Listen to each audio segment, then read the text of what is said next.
Anderson Charles.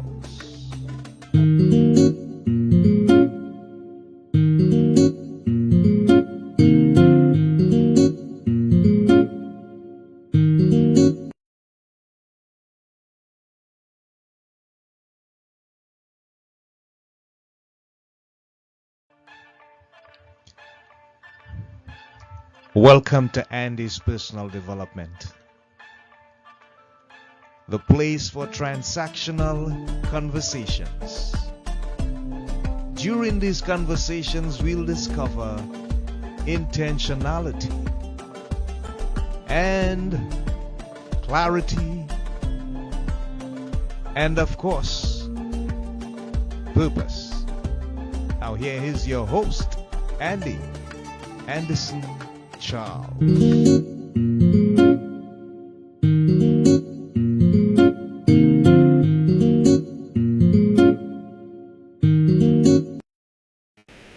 Hi, people. This is Andy of Andy's Personal Development, and we are currently live on Transactional Conversations, the place for intentionality, clarity, and purpose.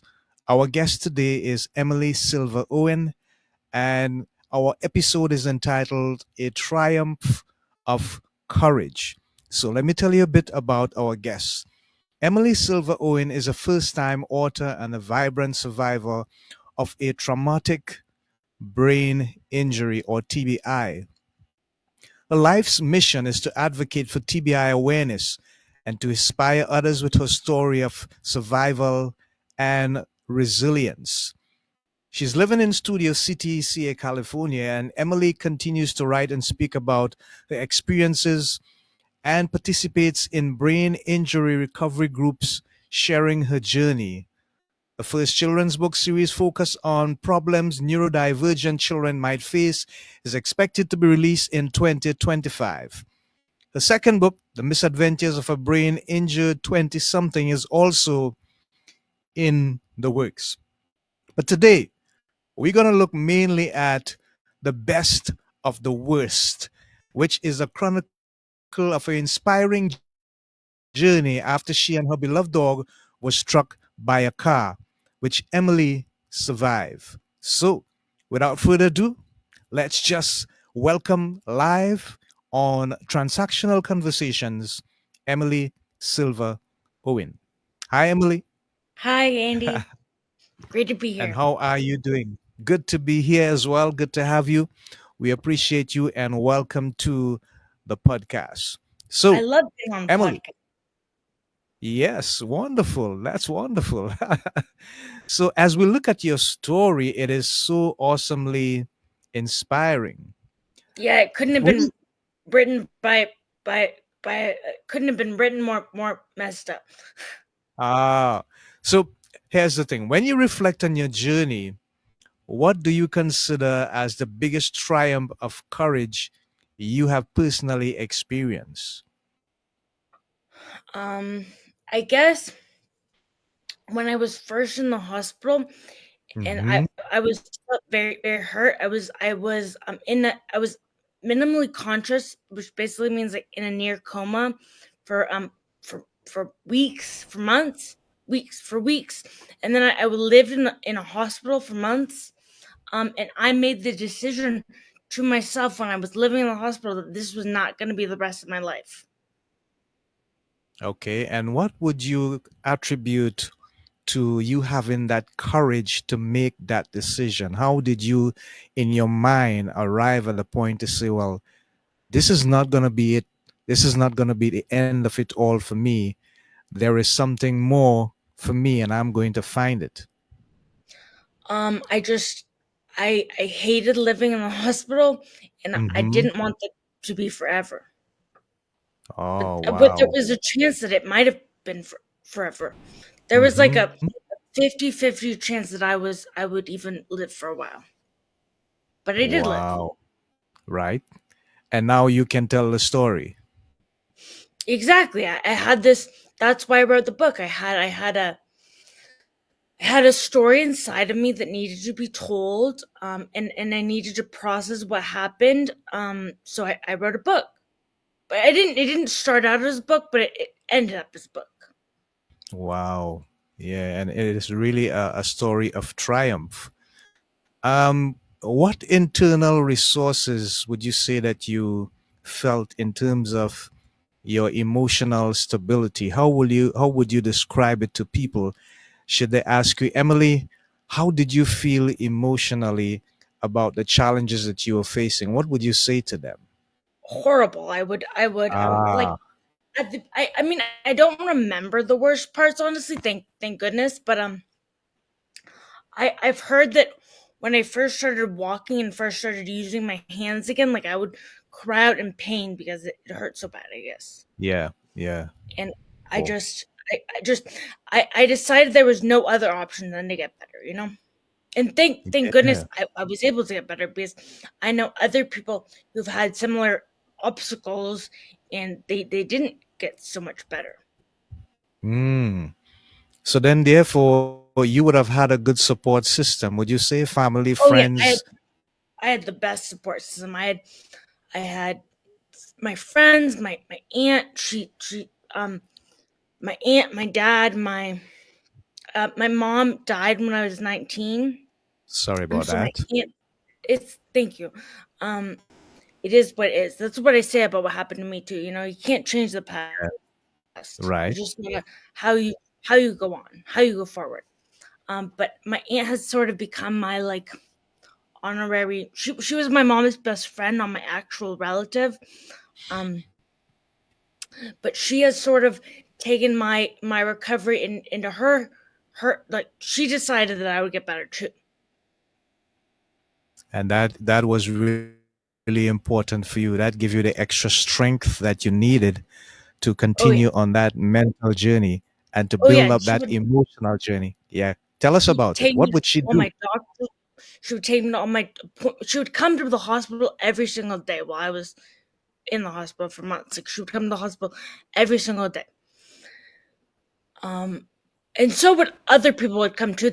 We had a schedule that my dad would put together that someone was always in my room, except when I was sleeping, obviously. But at the first I was in a nursing home, and at the first nursing home I was in, they told my family, they said, can you give her a break? Like she needs some time alone. Wow. And did they do that for you, Emily? Yeah, they did. They left me alone for a little bit. Okay, that's great. That's I would wonderful. I would get time. I would get time alone, but I didn't like being alone at that time because my mind Mm. was and still continues in to a certain extent, but my mind was not a fun place to be.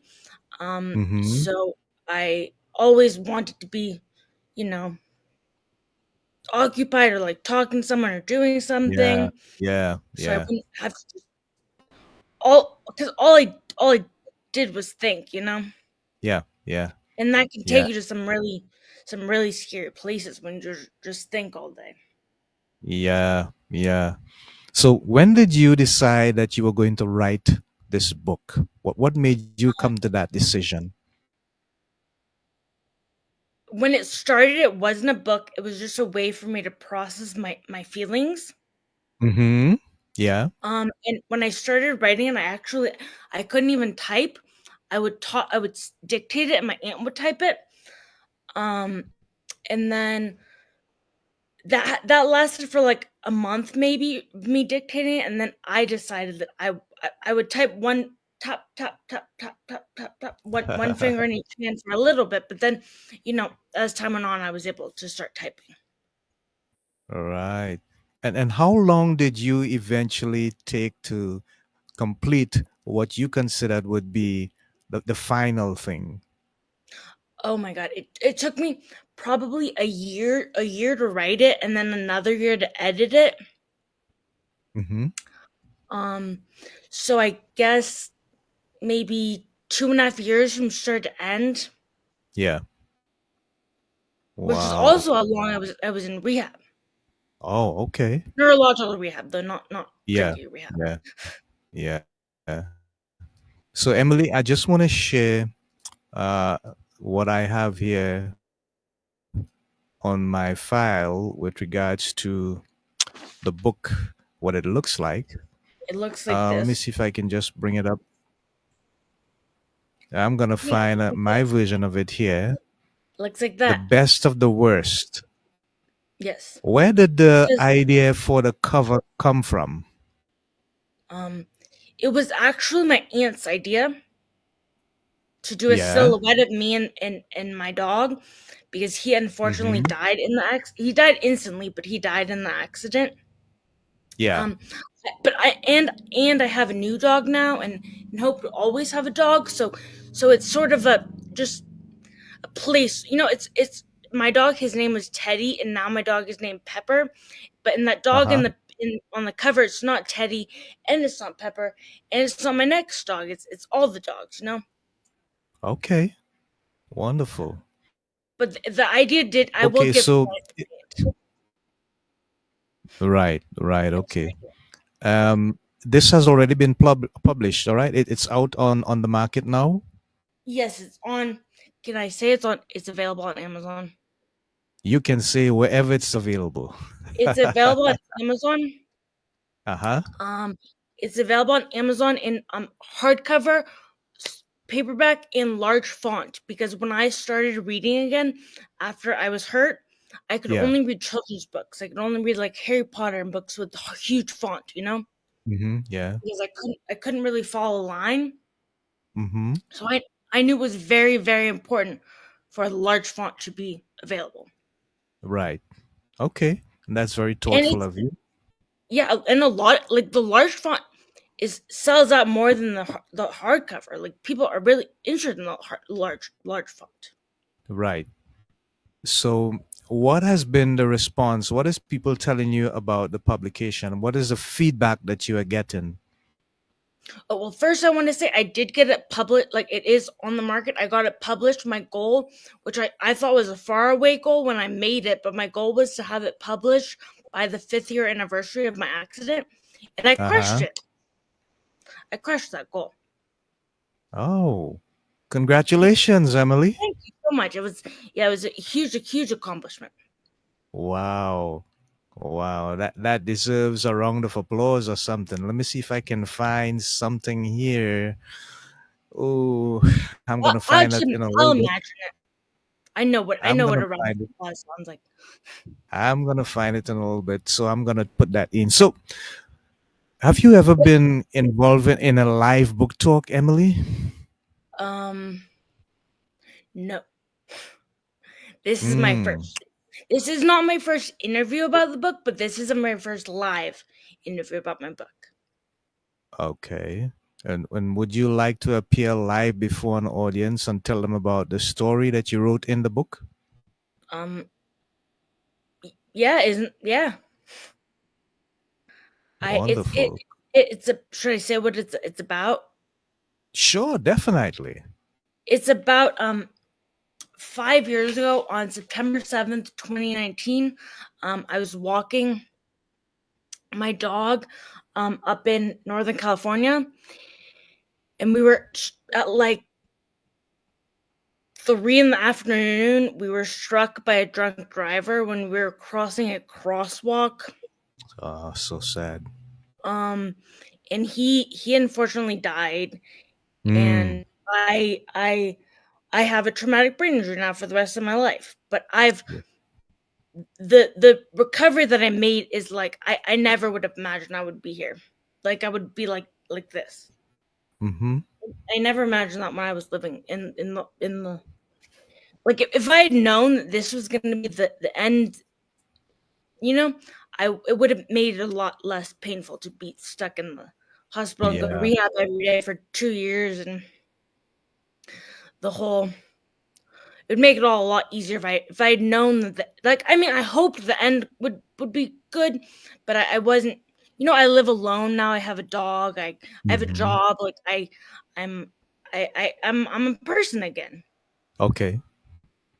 And that is why your story is so important It is because, very important.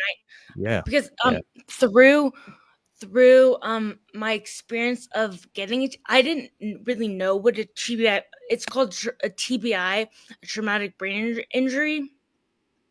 and I didn't know what a TBI was until I got it, until I got a TBI.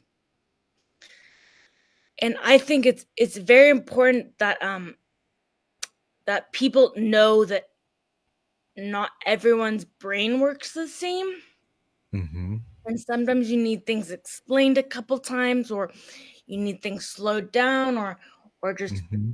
phrased a different way, and Yeah, sometimes you just need a little help, and I think if everyone knew that, that would make the world a lot smoother. Because, definitely. I totally agree with you. yeah, I've really the word neurodivergent actually doesn't come up in my book, but after writing my book, I've really embraced that identity as neurodivergent, um because my brain doesn't work the way people's brains are supposed to work. Yeah. Well, not supposed to, like, nothing is how it's supposed to. It's Yeah, supposed to be. yeah. My brain doesn't work the way it was designed to work, I guess. All right. It's Yeah. like my life is all about adaptation, you know? Yes. Yes. Exactly. And you deserve a round of applause for that. Thank you, Andy. You're very welcome. So, what about the other things that you're working on with regards to your writing? Tell us a bit Um, about that. I do have more than one book in the works, and I do hope to have every chapter in the book that I publish opens and closes with a haiku that I wrote since my accident, sort of like sum up what's happening, you know, in like a Hmm. very easily digestible way. It's honestly, as heavy as the topic is, it's honestly a very easy read the book. Right. Just you Right. want to know what happened. But it starts and ends with haiku, and I have the hopes to one day come out with a book of haiku, but I don't know when that will happen. Um, and I also have a children's book in the works that I hope to one day make, about problems that neurodivergent children might face, and how they go around it and figure it out. Um, the book, Hmm. I hope to star my dog. Her name is Pepper. And in the book, she will be a little neurodivergent puppy, and it's the way how she gets around in the world. You know, go to the, Yeah. go to the, of things, especially that neurodivergent children might be afraid of, like going to school or going to get a haircut or going to the doctors. Yeah. But if Yeah. Pepper can do it, you've got the round of applause. If Pepper can do it, she's Rule 18 for pounds. that. Anyone can do it. Wow. Yeah. Yeah. Wonderful. And then Wonderful. I also have thought about writing. Well, I've more than thought about it. I have written a few pages or chapters or whatever, of my second memoir-ish book. But I've thought about making this one half fiction, because my first book, the best of the worst, is completely nonfiction. It's a memoir. Yeah. But Yeah. It's a memoir of your.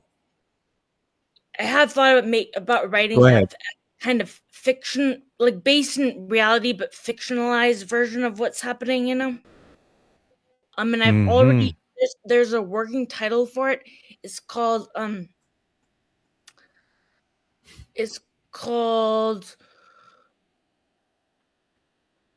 I can't think of the exact name right now, but it's something about the neurodivergent being a neurodivergent 20 something year old, because it's this is a Okay. very, you know, your 20s are a time when you're supposed to be learning, you know, and growing and becoming a grown up, an adult.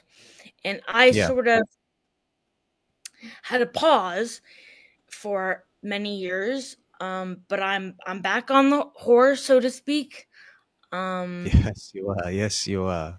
but I don't think I would go on a horse actually. But I understand. I understand the yeah, language and I appreciate it. it's very would be unbalanced for me. Hmm. And I really, balance is very important to me now. Yeah. Both physical Wonderful. balance and emotional balance, spiritual balance, Mhm. you know, cognitive balance, everything. Yeah. Yeah. What would you advise someone who has had a similar experience to yours and facing some difficult challenges in navigating like you did? What advice would you give to them, Emily? Read my book because there's a great list of Ah, resources at the end of it. There's a really good list. My aunt or my editor actually compiled a list of resources and put it at the end of my book, so you can see all the sort of non-traditional therapies I tried, and just the different non-traditional things I did that helps me to get where I am today. yeah. And but other than that, if other than reading my book, the advice I'd give them is never give up. Like Hmm. everything. My sort of like catchphrase in life has always my whole even before my accident has always been it can always get better Okay. because everything can always get better. Yeah. I would make dinner in college, and my roommate would go, "Oh my god, this is the best thing I've ever had," and I would say, Ah, "No, it can always get better." yes.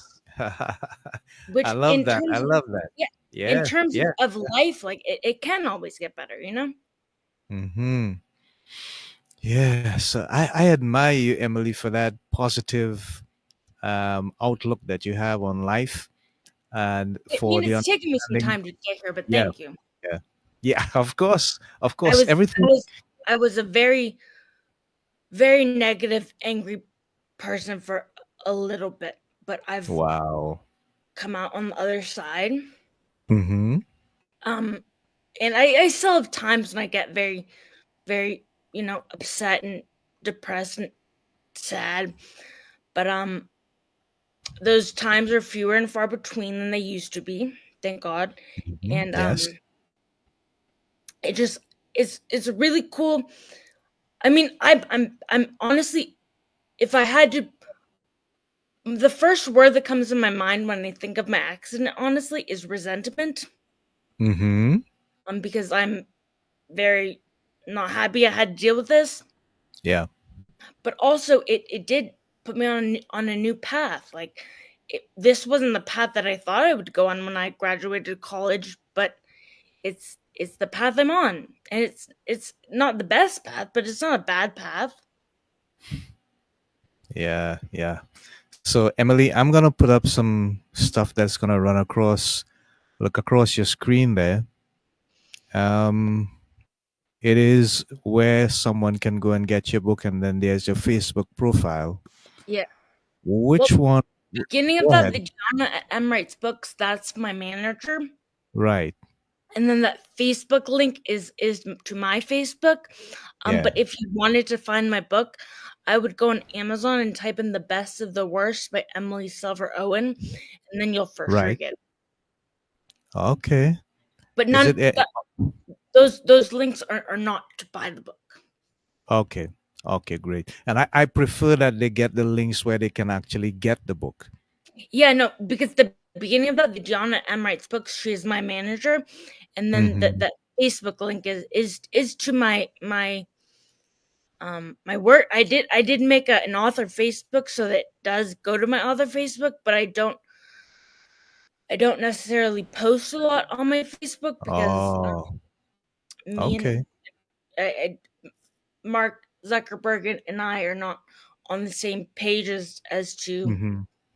Yeah. you know the world. So I'm sort of off Facebook and Instagram right now to not kind of step away from the world of Yeah. scary political things that I'm reading online. Mm-hmm. Understood. Understood. Yeah.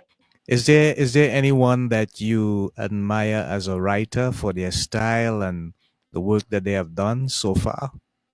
Um, in terms of relating it to my book, honestly, no, because the books that I've read that are like memoir style are by like lady comedians, and my book is Uh-huh. definitely not written by a comedian. There's like some funny parts, like some funny lines that will make you laugh out loud, but it's Mm-hmm. it's definitely not a funny book. Okay. But Okay. I So I guess the answer to your question is no. Although there are some authors that I like, fiction authors, but there's no real memoir writers that I I try to write like. This Yeah. this book is completely from my own brain. Okay. Understood. And if And you we read the book, I've been told that reading the book is like having a conversation with me. ah that's really nice. Yeah. That's something to look forward to. Yeah, no, and even my friends that have read the book are like, it's like talking to you. And my roommate from college, she told me when she was about to read it, she said, "I'll text you every time I cry." And then she finished it. Wow. And she texted me, she says, "I didn't cry at all." I said, "Because it's not sad." Like what Yes, happened to me yes. was sad, but I metabolized it and came out at the end of it as a human again. I wasn't a Yeah. human for a little bit, but I came out again as a person. Yeah, so a couple of people did really say some things about your book, Emily, and one of them is Victoria Katumski, Director of Rehabilitation Center for Yeah, she Neuroskills. was the director. Yeah, That's where I went to rehab, was Center for yeah, Neuroskills. yeah, And yeah. when she started out, she was my speech therapist. Before she got Mm-hmm. promoted, she was my speech therapist. Yeah. Um, and so we got into a very close relationship because she was one of the only people I would talk to. Okay.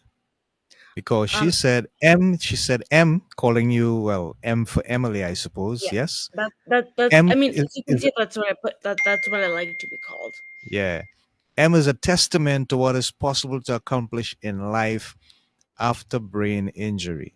So Yeah, you're like it's a not the beacon of end. hope, a beacon of light for many. Yeah, a brain injury is not the end of your story. Ah, I love that. I love that. And somebody else says the best of the worst presents Emily's opens raw and real journey through a traumatic brain injury with unwavering honesty. Her narrative shines as a beacon of hope, embodying the resilience needed to face profound challenges, a compelling read for anyone in search of genuine inspiration. Naja. Wow. Ah, that's a good Yeah. one. She the I do think that my book obviously will be most helpful towards people that are facing a similar problem Yeah. situation, but I do think it could help anyone that's facing any challenge. Mm-hmm. Because if I can get past this challenge, you can get past your boyfriend breaking up with you or your, you know, nail breaking or whatever. So I think that reading my book really puts things in perspective for even for me too. It puts things in perspective of sort of how, how things change and evolve, Yeah. and And and how the end can be so different than the beginning. mm-hmm. Because Yeah. the beginning of Yeah. my story literally started with me getting hit by a car, Mm-hmm. but it ends with me. Like I said before, I live alone. I have a dog. I have a job. I'm a person again. I cannot drive, and I cannot drink, and I cannot like do crazy drugs. But other than that, I can live a normal. Not other than that, because I don't think those things make your life normal. But I do. I can live a normal life, Yeah. which is Yeah. cool. Which I never thought I would again. So All right. All right. it's cool to Wow. be. It's cool to be living a future that I never thought was possible. Wonderful. And I'm sure that is a very sound encouragement to so many people who would listen to your story, Emily. Definitely something that can bring It can hope and a always new get sense better, of no meaning. matter what. Yeah. Yeah. Yeah, no matter what happens, it can always get better. Even if it seems so good, like it can always get better. That's right. That's And even right. if it seems so bad, it can always get better. Yeah. That's right as well. So what does the future look like for Emily Silver Owen? What would you like to see Oh happen? my god, I've Hard question. I know what I would like to see happen, but Uh-huh. I don't know what will if it will actually happen. Um, like a dream of mine is to have out of this book or my next book or any of my books. That would be really cool. And I think I have a very important story that needs to be heard by as many people as possible. That sounds like a wonderful plan. So, on that note, we'd like to come to the end of this wonderful episode with Emily Silver Owen. She has been a very brave and open guest, and it really tells us of her story, a triumph of courage. And please make sure and go to Amazon and try to get a copy of her book, The Best of the Worst. Just type it in, Best But of if the you don't Worst. put Emily, Uh-huh. if you don't put Emily Silver Owen, other books might come up. Right, right. So you gotta put in Emily Silver Owen so that you get the right copy of The Best of the Worst. That's it, folks. Yes. Until next time, this is Andy of Andy's Personal Development together with my guest, Emily, saying so long Thank you for having and me. very much so. And bye for now. Yeah. Bye for now. Just for now.